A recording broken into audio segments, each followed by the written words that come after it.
দেখুন, আমাদের মঞ্চ আন্দোলনে নেতা শামীম আখতার একদিকে অভুক্ত পার্শ্ব শিক্ষকদের বাঁচানোর জন্য লড়াই করছেন, তার সাথে সাথে একজন মানবিক।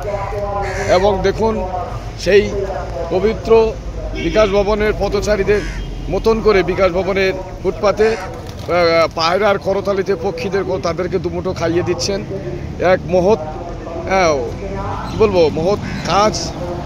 তারা প্রাণী, তাদেরও খিদের জ্বালা শামীম আখতার মহাশয় অনুভব করেছেন।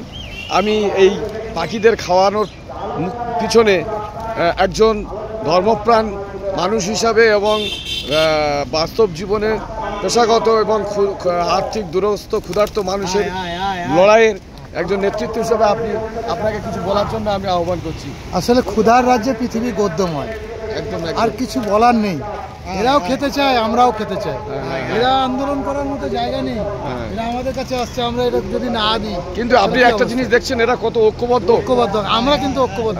এরা প্রাণী, এদের মানে আমরা মানুষ নাকি? আমাদের ইনসানিয়াত, ইনসাফ ক্ষমতা আছে। না, মানুষের সেই নেই এদের। কিন্তু যদি বাকশক্তি থাকতো, সব থেকে পৃথিবীর শ্রেষ্ঠ কত জীব। দেখুন এরা কত ঐক্যবদ্ধ, আমি এটাই বলতে চাচ্ছি। যাই হোক, ঈশ্বর এদেরও ভালো করে বাঁচার ও মুক্ত আকাশে উড়ে জীবনযাপন করার মতন করে তৌফিক দিন। এদের পেট ভরেনি। এদের পেট ভরেনি।